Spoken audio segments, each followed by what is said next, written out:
अस्सलामुअलैकुम दोस्तों।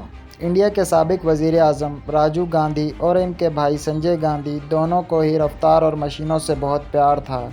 एक तरफ राजीव गांधी हवाबाजी के असूलों पर अमल कर रहे थे तो दूसरी तरफ संजय हवाई जहाज़ को कार की तरह चलाते थे। तैयारे को हवा में कलाबाजियाँ लगवाना इनका शौक़ हुआ करता था। नाज़रीन, अगर आप हमारे चैनल पर नए हैं तो सबसे पहले हमारे चैनल को सब्सक्राइब करें। अगर हमारी वीडियो पसंद आए तो लाइक करें और अपनी कीमती राय का इजहार करें। अभी इन्होंने चाय का एक घूंट ही पिया होगा कि इनका चपरासी दौड़ता हुआ आया और कहा कि संजय गांधी जहाज़ में बैठ गए हैं और फ़ौरन इन्हें बुला रहे हैं। कैप्टन सक्सेना ने अपने असिस्टेंट को ये कहते हुए घर भेज दिया कि वो 10-15 मिनट में वापस आ जाएंगे। कैप्टन सक्सेना पिट्स के अगले हिस्से में बैठ गए और संजय ने अकबी हिस्से में बैठकर कंट्रोल संभाल लिया। इन्होंने सुबह 7:58 पर टेक ऑफ किया।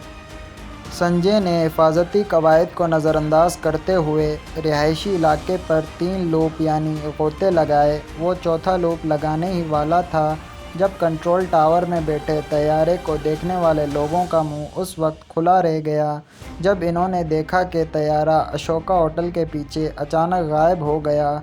सक्सेना के मुआवन ने बड़ी तेज़ी से जहाज़ को नीचे गिरते देखा। इन्होंने अपनी साइकिल उठाई और पागलों की तरह चलाते हुए मौके पर सबसे पहले जा पहुँचे। बिल्कुल नया पिट्सटॉस्ट्री पूरी तरह तबाह हो गया था और इससे गहरा काला धुआं हवा में उठ रहा था, लेकिन इसमें आग नहीं लगी थी। रानी सिंह अपनी किताब Sonia Gandhi and extra ordinary life में लिखती हैं, सक्सेना के मुआवन ने संजय की लाश को तैयारे के मलबे से 4 फीट दूर पड़ा हुआ देखा। कैप्टन सक्सेना के जिस्म का निचला हिस्सा तैयारे के मलबे के नीचे दबा हुआ था, लेकिन सर बाहर निकला हुआ था। एन उसी वक्त उत्तर प्रदेश के उस वक्त के वज़ीर आला विष्णुनाथ प्रताप सिंह अकबर रोड पर वाक़े इंदिरा गांधी की रिहाइशगाह पर उनसे मिलने के लिए बैठे थे। अचानक वीपी सिंह ने इंदिरा गांधी के असिस्टेंट आर को धोन को ये कहते हुए सुना कि एक बड़ा हादसा हो गया है। इंदिरा गांधी बिखरे बालों के साथ बाहर आई और कार में बैठकर धोन के साथ रवाना हो गई। वीपी सिंह भी इनके पीछे पहुंच गए। इंदिरा गांधी के पहुंचने से पहले ही फायर ब्रिगेड ने दोनों की लाशों को तैयारे के मलबे से निकाल लिया था और इन्हें अस्पताल ले जाने के लिए एम्बुलेंस में रखा गया। रानी सिंह अपनी किताब में लिखती हैं कि इंदिरा गांधी खुद एम्बुलेंस में बैठकर राम मनोहर लोहिया अस्पताल पहुंच गई। वहां के डॉक्टरों ने दोनों को मुर्दा करार दे दिया।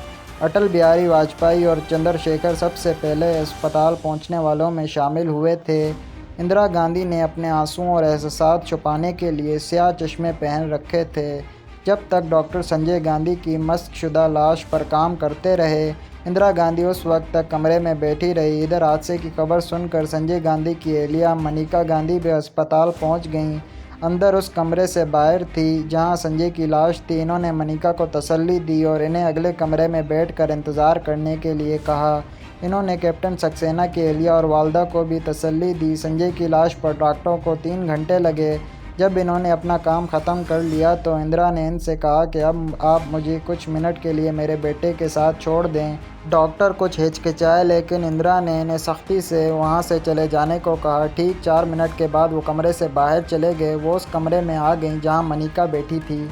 इन्होंने मनिका को बताया कि संजय अब इस दुनिया में नहीं रहे। इससे कबल जब डॉक्टर संजय की लाश पर काम कर रहे थे तो एक बार फिर इसी जगह चली गईं जहां संजय का तैयारा गिरकर तबाह हुआ था। बाद में यह अफवाह फैल गई कि इंदिरा संजय की घड़ी और चाबियों का गुच्छा ढूंढने वहां गई थी, लेकिन हकीकत में इन अफवाहों में कोई हकीकत नहीं थी। इन्हें संजय के ज़ाती सामान से कोई दिलचस्पी नहीं थी। वो संजय की लाश को अपनी निगरानी में अकबर रोड से अपनी रिहाइशगाह पर ले आईं, जहां पर इन्हें बर्फ़ की सिलों के एक प्लेटफॉर्म पर रखा गया था। इनकी एक आंख और सर पर एक पट्टी बंधी हुई थी और नाक बुरी तरह कुचली हुई थी। दूसरे दिन संजय की आखिरी रसूमात के वक्त इंदिरा गांधी पूरा वक्त मनिका का हाथ थामे रहीं। जैसे ही संजय की चिता को आग लगाने के लिए हाथ बढ़ाया, इंदिरा ने इन्हें रुकने का इशारा किया। इन्होंने बताया कि संजय के जिस्म के गिर्द लिपटे हुए कांग्रेस के परचम को नहीं हटाया गया है, जिसे संजय की लाश के ऊपर रखा गया था। पहली बार इन्हें सबके सामने खुलकर रोते हुए देखा गया। राजीव गांधी ने इन्हें सहारा दिया। 4 दिन के अंदर अंदर साउथ ब्लॉक के अपने दफ्तर में फ़ाइलों पर ऐसे दस्तखत कर रही थी जैसे इन्हें कुछ हुआ ही ना हो। राज थापड़ ने अपनी किताब में लिखा है, संजय की मौत पर लोग रो पड़े और मुल्क की गमगीन हुआ, क्योंकि ये एक अफसोसनाक वाक़या था। इसके साथ लोगों में एक किस्म का सुकून जो पूरे इंडिया में महसूस किया गया और यूं ही ज़िंदगी का चिराग बुझ गया।